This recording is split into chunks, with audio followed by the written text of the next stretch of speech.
Wenn ihr wissen wollt, wo die hier im ehemaligen Festsaal der Gaststätte Brunsmann untergebrachten Zwangsarbeiter ihr Werk zu verrichten hatten, dann bleibt da dran.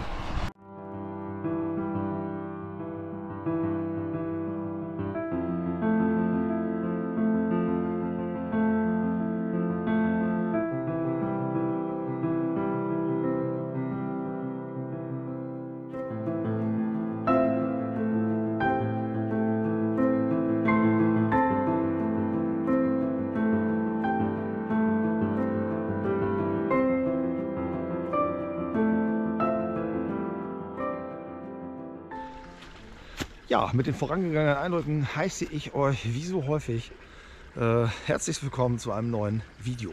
Bevor wir jetzt gleich in den Tunnel einfahren werden, wie der Bergmann sagt, oder uns hier in der Peripherie noch etwas umschauen, ein kurzer Abriss zu der Geschichte, warum ist das hier so, warum gibt es diese U-Verlagerung Rebhuhn. Das Ganze liegt daran, dass die Alliierten damals im Zweiten Weltkrieg die Luftüberlegenheit hatten. Das heißt, hier in Deutschland war kaum noch irgendetwas möglich, dass man was produzieren konnte, ohne dass man der ständigen Gefahr eines Bombenangriffes ausgesetzt war.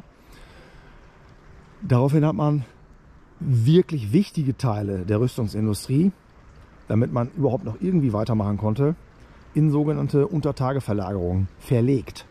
Dazu hat man zum Beispiel, wie in diesem Fall geschehen, bereits vorhandene Struktur genutzt. Dieser Reichsbahntunnel wurde 1869 bis 1871 gebaut, wurde dann außer Dienst gestellt und man hat in dem Zuge die andere neue Röhre links daneben in Betrieb genommen. So, jetzt ist es so, dass man den sogenannten Jägerstab ins Leben gerufen hat. Jäger kommt letzten Endes von Jagdflugzeug. Das war dann unter der Leitung von SS-Ingenieur Kammler. Und die haben eben nach entsprechenden Objekten gesucht, wo man solche Rüstungsbetriebe ansiedeln kann, ohne dass sie eben direkt ausgebombt werden. Und da sind natürlich solche ehemaligen Tunnel eine willkommene Angelegenheit. Man hat hier begonnen, am 1. März 1944 bis Mitte Mai 1944 das Teil auszubauen, so dass man da drin entsprechend Fräsmaschinen etc. pp. Aufstellen konnte, um dort zu produzieren. Produziert wurde hier durch, wie ihr vorhin auch schon im Einspieler gesehen habt, KZ-Häftlinge, die hier natürlich Zwangsarbeit hatten und widrigste Umstände und so weiter. Ich denke, das muss ich nicht weiter erzählen. Man kann sich schon vorstellen, wie das hier so war. Kommen wir aber gleich auch noch mal eben ganz kurz drauf. Den ganzen Umbau vorher hat die Organisation Todt Einsatzgruppe 6 geleitet und durchgeführt. Insgesamt wurden hier in der Anlage ca. 1200 Tonnen Beton verbaut, 60.000 Ziegel und etliche Kubikmeter Rundhölzer. Das Ganze schauen wir uns dann aber gleich da drin an. So, um nochmal eben auf die Zwangsarbeiter zurückzukommen. Wir hatten hier draußen in der Peripherie auch einen Verladekran stehen, womit die in dem Tunnel produzierten Güter da vorne entsprechend auf die Schienen verladen werden konnten. Das Ganze lief über eine Schmalspurbahn. Die kam hier aus dem Tunnel raus. Ihr seht hier auch noch die Schienenführung. Das heißt, hier lief das mal lang. Die Schienen sind mittlerweile nicht mehr da. Der Kran. Irgendwo hier stand dieser Verladekran. Und da sind die Quellen nicht ganz eindeutig, zwischen 14 bis 20 der hier eingesetzten KZ-Häftlinge durch Willkür zu Tode gekommen. Und davon hat man dann einige auch als mahnendes oder als abschreckendes Beispiel an diesen Verladekran angeknüpft, aufgehangen, wie auch immer. Also halt auch gespenstische Szenen mag man sich heutzutage auch einfach nicht vorstellen, was damals alles abgegangen ist. Schwenken wir hier nach links, sehen wir eine Treppe.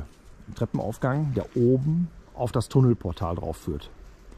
Das alles ist nicht aus der Ausbauphase des Projektes Rebhuhn. Das heißt, es hieß Projekt A1, Untertageverlagerung Rebhuhn. Diese Treppe gab es halt vorher schon. Es wurde schon zu Kaiserreichszeiten gebaut. Wir sparen uns auch den Weg da oben drauf, denn da gibt es nichts Entscheidendes für unser Video, für die Untertageverlagerung Rebhuhn zu sehen. Laut Quellen, und davon werde ich euch auch Links in die Videobeschreibung setzen, befand sich irgendwo da oben auch eine Flakstellung und ein entsprechender Suchscheinwerfer. Haben wir nicht ausfindig machen können, wo das Ding mal gestanden haben soll. Da kann ich leider nichts weiter zu sagen. Ihr seht hier vorne so ein bisschen Baumbewuchs. Was ich da aber zu sagen kann, ist, dass wir da an dieser Stelle noch ein Wach- oder Postenhäuschen hatten. Und unter diesem Wachhäuschen befand sich ein kleiner Luftschutzkeller. Ich nehme an, das war mehr Splitter als wirklich Bombenschutz. Das Ganze gucken wir uns jetzt mal eben kurz an, weil das hier natürlich schon videorelevant ist. So, hier seht ihr diesen Eingang, hier seht ihr diese Betonplatte, auf der letzten Endes dann mal irgendwann dieses Haus drauf aufgesetzt war. Und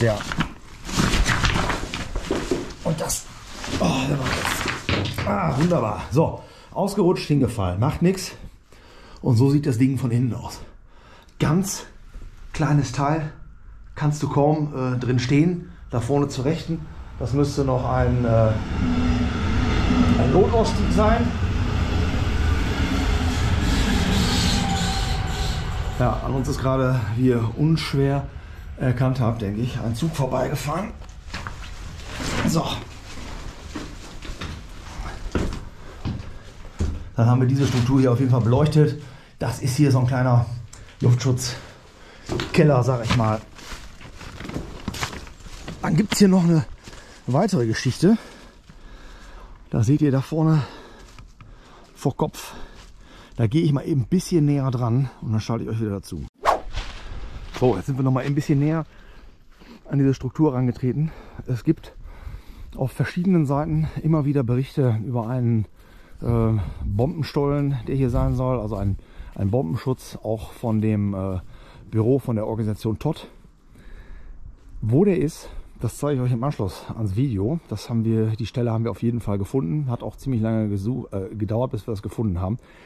Das da vorne, das ist meines Erachtens lediglich irgendwie eine Hangsicherung.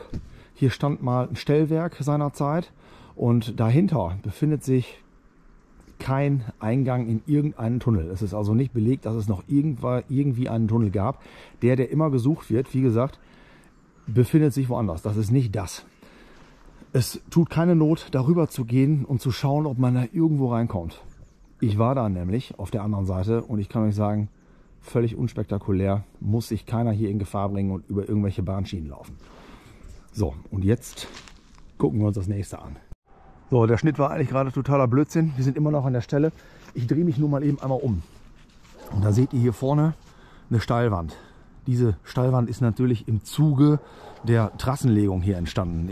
Wir haben hier vor uns natürlich einfach ein Bergmassiv, weil sonst hätten wir auch keinen Tunnel. Wenn da kein Berg wäre, gäbe es hier keinen Tunnel. Also musste man das natürlich alles ausgraben und freilegen. Und dabei bei diesen Arbeiten ist dann eben auch diese Steilwand entstanden. Vor dieser Steilwand oder sagen wir mal unterhalb der Steilwand, da haben sich damals wohl die Toiletten befunden. Irgendein Hinweis darauf kann man da jetzt auch nicht wirklich finden. Das ist sehr unwegsam. Hier ist viel Brombeere, ihr seht das. Da gehen wir jetzt nicht weiter hin. Ich wollte das nur der Vollständigkeit halber nochmal eben erwähnen. So, und jetzt gehen wir da vorne in den Tunnel. Da oben könnt ihr vielleicht sehen, Bildtafellegende Dennis, der ist heute auch dabei. Der muss nämlich hier mit mir ausleuchten, weil ohne Licht bist du in dem Tunnel hier verloren. Und das ist hier auch schon, ich sag mal, das zweite Mal, dass wir hier drehen, weil das erste Mal war vielleicht etwas zu viel los Und wir haben dann so ein bisschen den Faden verloren, beziehungsweise wir hatten dann teilweise bei einigen Aufnahmen nicht genug Licht. Und dann habe ich beim Schnitt gemerkt, das geht so nicht. Also sind wir heute nochmal voll engagiert, voll konzentriert. Und wie gesagt, wir nehmen euch jetzt mit in den Tunnel. Ja, fast vergessen. Wir haben hier noch eine Drainage angelegt zu der Zeit, weil wir hier wirklich viel Wasser im und am Berg haben. Und das Ganze seht ihr auch hier. Hier ist noch so ein Versorgungsschacht, sage ich mal. Das könnte man jetzt sagen, es verlief so gesehen parallel zu der Schmalspurbahn in den Tunnel rein. Wir sehen da drin nachher auch noch entsprechende Öffnungen, wo man dann auch das Wasser fließen sehen kann. Und ja, jetzt gehen wir da auch wirklich rein. Bis sofort. Ja, man könnte manchmal denken, das ist der Kanal der leeren Versprechungen. Er geht einfach nicht rein, er will da nicht rein. Wir haben hier, das ist auch total interessant, noch ein kleines Stück von dieser Schmalspurbahn gefunden, von dem Gleis. Das liegt hier draußen rum und ja, muss dazugehören. Ich wüsste nicht, wo das sonst hätte herkommen sollen. Komm, wir machen jetzt One Take, wir gehen da rein. Dennis geht vor, Licht an. Auf geht die Katze hier. Volle Pulle.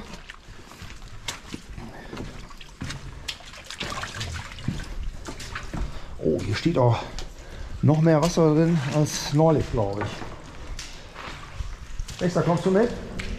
Gut. So. Ja, dann sehen wir erstmal hier diesen Eingangsbereich.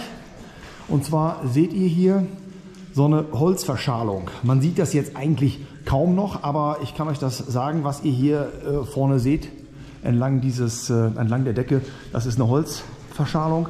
Das hat man eingebaut, um hier Wasser aus dem Tunnel rauszuhalten. Dass das natürlich auf Dauer nicht funktioniert, ist klar, vor allen Dingen, wenn der Tunnel hier seit 70, 80 Jahren eigentlich nicht wirklich benutzt wird. Von diesen Holzverschalungen, Holzvertäfelungen, da soll es noch mehr gegeben haben im Tunnel, habe ich bisher aber nicht sehen können, wo das mal gewesen ist. Man sieht das wohl scheinbar nur noch hier vorne im Anfangsbereich.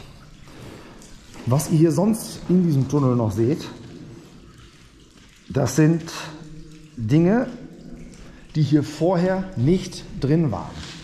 Wir haben also hier keinerlei Struktur, die hier ja, zu der Zeit eben eingebaut wurde. Alles, was ihr hier an Kalksandstein seht oder irgendwelche Brocken, die hier rumliegen, das ist alles neueren Ursprungs. Dieser Tunnel wurde nach Beendigung des Zweiten Weltkrieges komplett geräumt. Das heißt, so wie das hier mal eingebaut war, und da blende ich euch ein Bild ein, wie das aussah, so sieht das hier nicht mehr aus. Das Einzige, was hier noch wirklich an die Zeit Rebhuhn erinnert, das ist hier der Boden. Denn dieser Betonboden, der wurde hier entsprechend eingezogen damals, und die KZ-Häftlinge als auch die Wachen etc. pp., die haben diesen Tunnel hier überhaupt nie zu Gesicht bekommen, weil die sich hier letzten Endes in einer Produktionsstätte befanden, die einfach komplett rechtwinklig gestaltet war. Zunächst waren hier eine Champignonzucht oder eine Pilzzucht untergebracht. Das war, glaube ich, nicht von sehr langer Dauer. Und dann kam hier ein Waffenhändler in diesen Bereich und hat hier Gewehre etc. pp. Eingeschossen. Diese Einbauten, die ihr hier seht, dieses Kalksandsteingetue, alles, was da hinten noch an Einbauten kommt, ist alles dem Ausbau des Waffenhändlers geschuldet. Das war so in den 1970er Jahren. Ich habe im Zuge meiner Recherchen noch mit jemandem gesprochen, der wiederum ein Gespräch geführt hat mit jemandem, der diese Umbaumaßnahmen hier teilweise durchgeführt hat. Das war nämlich ein Metallbaubetrieb aus Längerich. Das war die Firma Meyer. Da hat sich dann aber von meinen Recherchen her der Rest im Sande verlaufen. Da kann ich jetzt nichts weiter zu sagen. Wir gehen hier einfach mal weiter. Wir sehen hier vorne ebenfalls Einbauten aus der Zeit der Nutzung als Schießstand. Ich kann euch dazu hier vorne noch was Interessantes zeigen, auf jeden Fall. Also auch die Decke und so weiter, das ist alles von dem Waffenhändler gebaut worden. Und wir haben hier vorne einen Anschusstisch. Das heißt, hier wurden die Gewehre aufgelegt, hat man sich hingesetzt und konnte dann entsprechend da vorne in den Tunnel hineinwirken. So, ich muss hier auch noch mal ein bisschen improvisieren, denn ich mache hier auch noch mal ein bisschen mehr Licht, damit das hier alle stimmig wird. Es ist wirklich schwierig, diesen Tunnel auszuleuchten. Ich kann euch auch sagen, woran das liegt. Das liegt vor allen Dingen daran, dass wir hier aus Nutzung der Reichsbahnzeit, damals gab es ja nur Dampflokomotiven, entsprechend diese gesamten Steine, die wir hier haben, total geschwärzt sind, verrußt sind, und deswegen das absorbiert natürlich das Licht total, wenn das jetzt der richtige physikalische Ausdruck war. Hier zur Rechten, das sind sogenannte Ausweichbuchten, die auch damals schon angelegt worden sind. In diesen Ausweichbuchten konnten dann entsprechende Schienenarbeiter Schutz finden, wenn dann hier ein Zug durchfuhr. Also das hat auch nichts mit Rebhuhn zu tun. Ich möchte noch mal daran erinnern, dieser gesamte Bereich, so wie er sich hier darstellt, so hat man das eben vorher bzw. früher zu Produktionszeiten auch nicht gesehen. Wie gesagt, nur der Boden hier ist noch aus Zeit Rebhuhn, der Rest ist komplett zurückgebaut. So, wir gehen aber hier rein, weil es gibt immer noch weitere kleine Spuren, die es hier zu finden gilt. Und ja, sobald wir... da haben wir schon die erste, da brauche ich gar nicht auszuschalten. Hier haben wir nämlich eben dieses Drainagesystem, Wasserablaufsystem, wovon ich gesprochen hatte, was sich hier komplett einmal durch den Tunnel zieht. Und ihr seht auch, wie viel Bewegung da drin ist. Also hier ist wirklich ordentlich Wasser.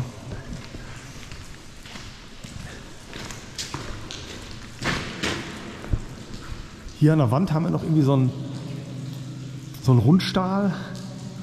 Zieht sich einmal komplett durch das Gemäuer durch.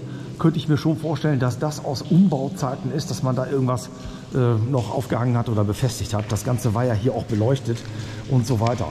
Die Sockel, auf denen die Maschinen standen, die befinden sich zum Beispiel hier. Das wäre jetzt, glaube ich, der erste, den wir hier in dem Bereich haben.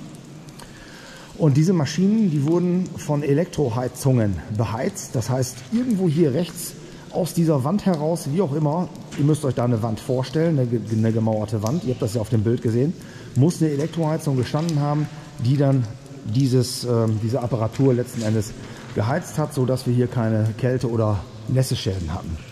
So sehen diese Ausweichbuchten dann mittlerweile auch aus, diese ganzen Kalksinterablagerungen hier. Das ist natürlich dann wiederum auch ein interessantes Naturschauspiel mittlerweile geworden. Allgemein komme ich mir hier vor wie in einer Tropfsteinhöhle heute. Beim letzten Mal war hier weit weniger Wasser drin. Also hier ist es, ja, es regnet fast. Ich habe auch aus anderen Berichten gesehen, dass hier teilweise auch Nebel im Tunnel steht. Habe ich jetzt bisher noch nicht gehabt, aber ich möchte hier auch nicht, ich sag mal so, Dauergast werden. So, hier haben wir noch einen weiteren dieser Maschinensockel. Hier rechts in diesem Bereich seht ihr nicht nur die interessanten Kalkablagerungen, sondern hier verlief auch die Versorgung im Tunnel. Das heißt, ihr seht hier diesen Sturz hier, würde ich sagen, dieses meine ich damit. Hier war irgendwo diese Mauer aufgesetzt, die dann eben bis nach oben zur Decke ging, und alles in dem Bereich rechts davon, als auch in dem linken Bereich, da schwenken wir mal eben ganz kurz rüber, war eben als Versorgungsschacht, und hier liefen dann die Kabel etc. pp. durch. So, ich glaube, hier hinten haben wir auch noch ein kleines Relikt. Ja, guck mal, da habe ich mich doch richtig erinnert. Hier sieht man das auch noch ein bisschen besser alles. Ne? Der war hier so Halbrundungen angelegt aus diesen Ziegelsteinen. Das ist so Dachpfannen-ähnlich. Ja, ich kann das nicht alles genau beschreiben, weil ich bin da jetzt auch, was das anbelangt, einfach raus. Das geht dann zu sehr ins Bauwissen. Diese Einbauten hier vorne sind ebenfalls von dem Waffenhändler. Hier haben wir Geschossfänge. Der linke scheint einfach zusammengestürzt zu sein. Hier beim rechten ist interessant, hier können wir rechts noch vorbei wirken. Und da haben wir dann gleich noch ein bisschen mehr Struktur, die man da zeigen kann.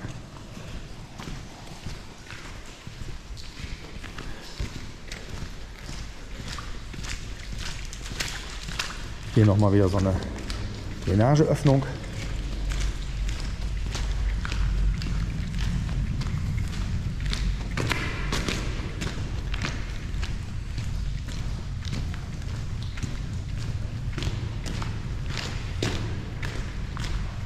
Ich schalte euch wieder dazu, wenn wir in dem Bereich angekommen sind.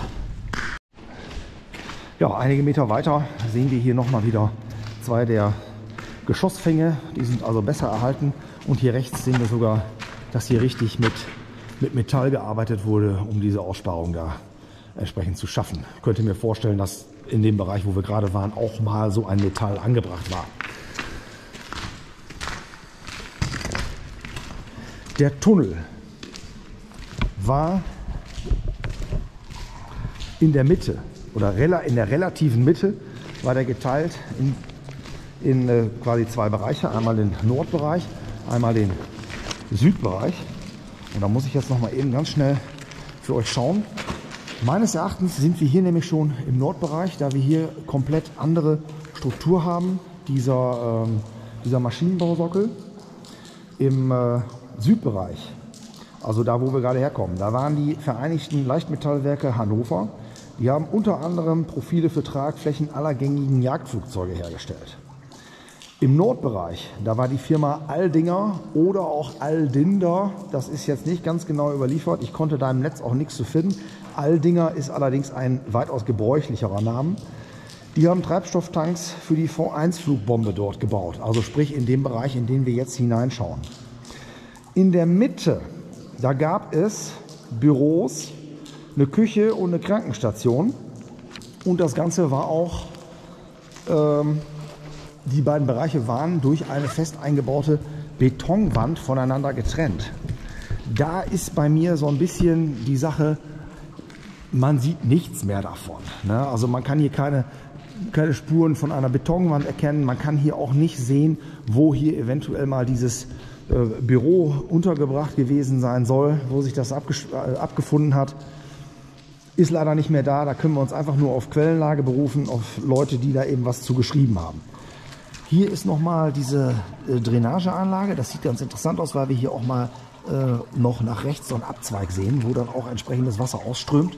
Und hier oben rechts haben wir auch nochmal wieder einen Abfluss oder einen Zufluss.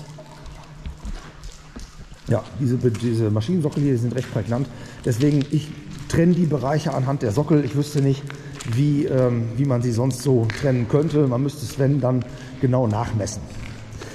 So, jetzt haben wir hier eine ganz spezielle Stelle. Und zwar seht ihr hier zunächst einmal einen Fußabdruck. Dann seht ihr darunter so einen komischen Haken. Den konnten wir erstmal nicht zuordnen, was das ist. Ihr seht hier weiterhin Spuren und auch nochmal die Hacke von einem Schuh. Jetzt muss ich sagen, vielen Dank an den Linus. Der hat uns nämlich erstmal auf die Idee gebracht, dass diese Haken, der da ist, dass das wohl Abrollspuren von einer Schubkarre sein müssen. Das sehe ich auch so, wenn man das hier sieht, dieses typische Schubkarrenprofil. Und dann bin ich da irgendwie skeptisch geworden. Ich dachte, gab es denn überhaupt schon Luftreifen an Schubkarren zu der Zeit? Das ist jetzt so ein bisschen schwierig mit der Quellenlage. Es gibt Texte im Internet, die sagen, dass schon ab 1920er Jahren so etwas an Schubkarren gab. Ich jetzt allerdings auch wieder nicht überliefert, welches Profil hatten die da? Hatten die so ein Profil? Hatten die ein anderes Profil? Ich habe bei Schubkarrenherstellern angerufen. Davon konnte mir eigentlich keiner Auskunft geben, außer die Firma Mefro. Und der Mann meinte sich erinnern zu können, dass die erst ab den 50er Jahren mit solchen Luftreifen gearbeitet haben, dass sie das vorher nicht hatten. Dann habe ich mir gedacht, gut, wenn das so nicht geht, dann musst du mal gucken, was ist mit der Sohle da überhaupt? Kann man diese Sohle irgendwie zuordnen? Da habe ich dann auch alle Hebel irgendwie so in Bewegung gesetzt, bin da aber auch nicht fündig geworden. Dann bin ich nach dem Ausschlussprinzip gegangen. Ich habe mal Kontakt aufgenommen zu dem YouTube-Kanal Frontal Filmwerke. Herzliche Grüße an dieser Stelle und vielen Dank. Und dem habe ich das mal geschickt und habe ihn mal gefragt, wie sahen denn überhaupt Schuhprofilsohlen da aus dieser Zeit aus? Vor allen Dingen behördlicherseits, was gab es da? Der hat mir Beispielfotos geschickt und die kann ich euch noch einblenden. So ein Schulprofil, das gab es damals nicht. Auf jeden Fall nicht von behördlicher Seite. Wir rechnen, dass bestimmt 20, wenn nicht sogar 30 Jahre später ist das Ganze. Ist jetzt so meine Einschätzung. Wir sehen hier auch Material quasi aufgebracht. Also diese Abrollspuren von der Karre und die Schuhsohle, die können ja nur da entstanden sein, wo entsprechendes Material aufgebracht wurde, beziehungsweise wo etwas ausgelaufen ist. Und wenn man auf Fotos guckt, ich habe noch ein Foto, da sieht man das ganz schön, da sieht man nämlich auch Unterschiede in der Farbgebung. Das kommt jetzt hier, glaube ich, nicht so raus, aber auf dem Foto kann man das gut sehen. Und ich rechne diesen Fußabdruck und diese Schubkarrenspuren nicht der Ausbauphase von Rebhuhn zu, ich rechne die der Ausbauphase durch den Waffenhändler zu. So, jetzt habe ich auch sehr viel geredet. Ich kann das natürlich nicht belegen, aber ich glaube, das andere ist auch nicht wirklich belegbar. Da müsste man dann, also, ne, das ist vielleicht auch eine Arbeit irgendwie für jemanden, der da an der Uni was mit zu tun hat, der sich darüber dann nochmal auslassen möchte. Wir gehen nochmal weiter in den Tunnel rein. Hier hinten haben wir dann ja quasi den endgültigen Geschossfang, wenn man das so möchte. Mal hier rechts ist dann kein weiterer Durchlass, hier ist dann halt Ende. Weiter konnte man nicht schießen. Wir sind hier auch schon ein paar hundert Meter drin. Der Tunnel hatte eine Gesamtlänge von 765 Metern. Ich weiß nicht, ob ich euch das gesagt habe schon. Und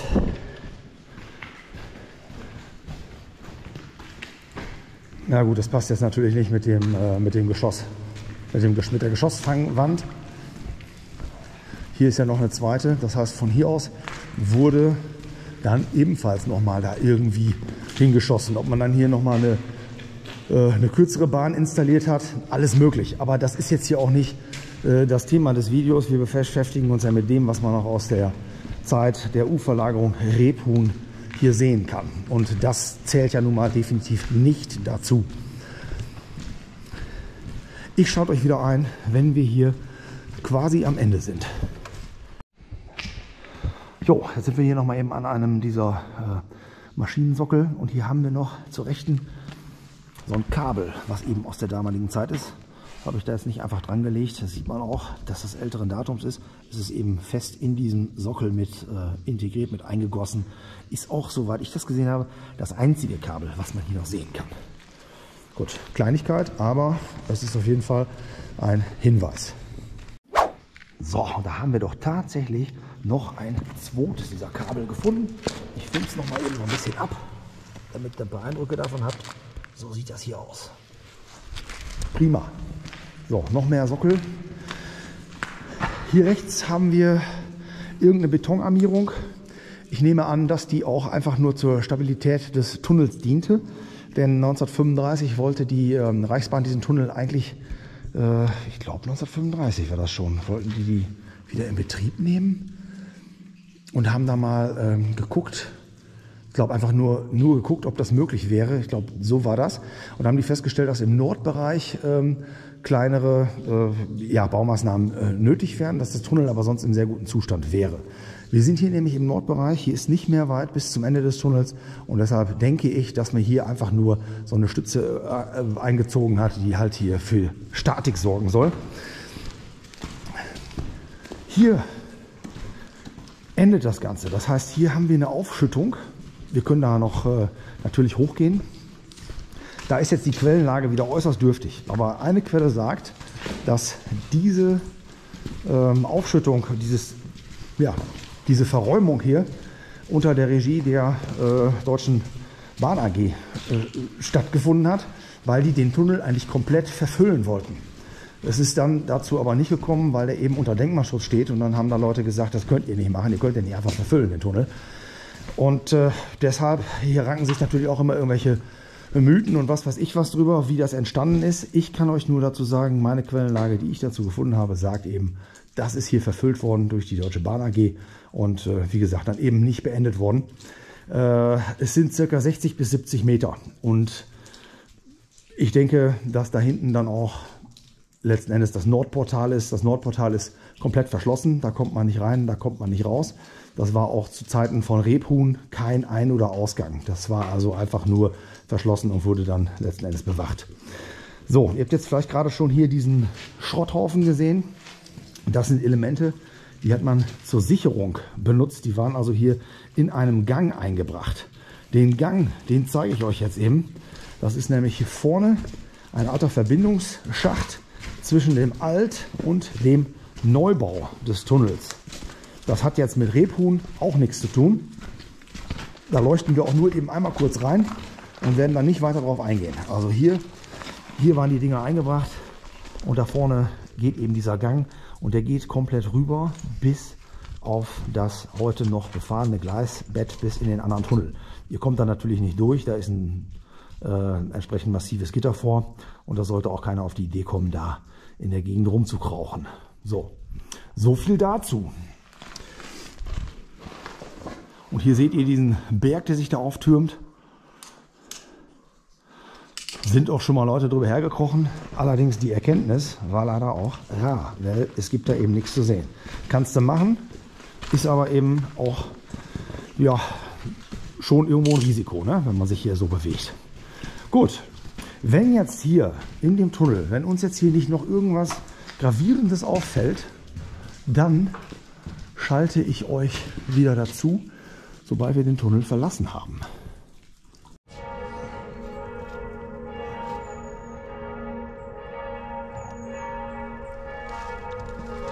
So, mit diesen letzten Eindrücken hier direkt vor Ort verlassen wir dann auch den die ehemalige Uferlagerung Rebhuhn und bewegen uns jetzt dahin, wo ich euch das schon vorhin angekündigt hatte, nämlich zu diesem sagenumwobenen Stollen der Organisation Todt, Einsatzgruppe 6. Und wie das da vor Ort aussieht, das seht ihr dann in der nächsten Einstellung. Bis gleich. So, jetzt stehen wir hier an diesem besagten Luftschutzstollen der Organisation Todt, Einsatzgruppe 6. Und da scheiden sich jetzt auch so ein bisschen die Geister. Wie das da drin aussieht, das könnt ihr auch der Seite entnehmen, die ich euch in die Videobeschreibung verlinke. Wir kommen da jetzt nicht rein oder nur unter erschwerten Bedingungen und das mache ich auch nicht. Hier steht auch ganz klar Einsturzgefahr. Ne? Die Firma Diekerhoff hat hier ein Schild dran gemacht. Wobei wir dann auch schon beim Thema wären. Über das Alter dieses Stollens gibt es dann eben quasi auch unterschiedliche Angaben. Ich kann nur eins sagen, was wir hier gelesen haben. Und das zeige ich euch jetzt gleich.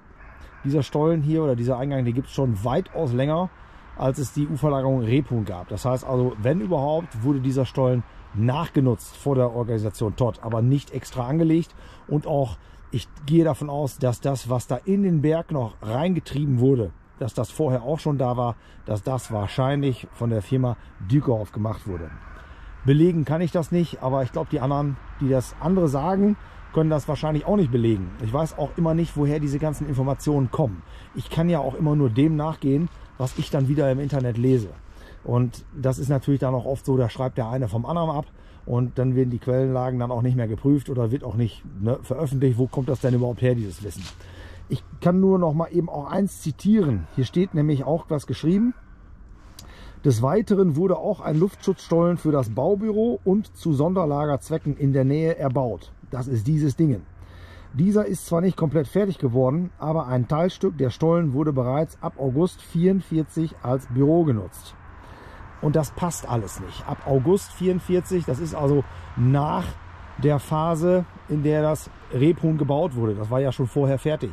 Und wenn die das ab August 1944 genutzt haben, können die ja hier aus diesem Baubüro, aus diesem Stollen heraus, das eigentlich nicht geleitet haben, weil es ja augenscheinlich noch nicht fertig war. Es ist alles ein bisschen schwierig, aber der Grundtenor oder die Grundaussage dessen, dieser Bildeinblendung, die ihr jetzt vor euch seht, ist, das hier ist der Stollen, den immer alle irgendwie suchen und nicht wissen, wo der ist. Das ist das Ding. Ihr müsst also nicht noch in der Gegend rumlaufen und nach irgendeinem Stollen suchen. Da gibt es keinen weiteren Stollen. Das Ganze gucken wir uns jetzt aber auch noch mal eben aus der Nähe an. Zumindest soweit wir das betrachten können. Und was uns hier mal als allererstes auffällt, das ist nämlich hier oben Warte mal eben, das ist ein bisschen, das ist sehr schräg hier. Ich kann das sehr schlecht nur filmen. Hier oben nämlich der Schlussstein, der sogenannte Schlussstein, der hier sitzt. Und da sieht man schon ganz klar ein 1800, irgendwas mit einer 9. Ich glaube, da hinten ist eine 1. Ich würde jetzt sagen, das heißt 1891. So, das heißt also, dieses Portal oder dieser Eingang, den gab es eben schon um 1891. Und hier unten drin, was ihr da seht, beziehungsweise ihr seht jetzt natürlich gar nicht viel, das ist klar, wir kommen da ja auch nicht rein. Aber wie gesagt, die Bilder dazu befinden sich auf dieser Homepage, die ich euch da verlinke. Und ja, letzten Endes kann ich jetzt hier an dieser Stelle auch das Video beenden, denn diesen Stollen haben wir definitiv gefunden. Das ist das Ding. Und deshalb sage ich vielen Dank, dass ihr eingeschaltet habt. Oh, ich muss erstmal hier wieder hochkommen. Also es ist manchmal hat man ein Körpergefühl wie ein 80-Jähriger teilweise. Schlimm. Vielen Dank, dass ihr eingeschaltet habt. Lasst gerne ein Abo da. Ihr könnt mich unterstützen mit einer Kanalmitgliedschaft. Hier ist nochmal der Dennis. Dem muss ich auch herzlich danken, dass er sich heute nochmal freigeschaufelt hat, dass er hier nochmal mit mir hingefahren ist, um mich da auch mit dem Licht zu unterstützen. Danke, Dennis. Und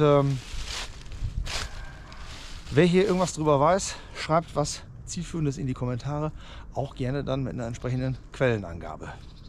Macht's gut, bis die Tage. Ciao, Kakao.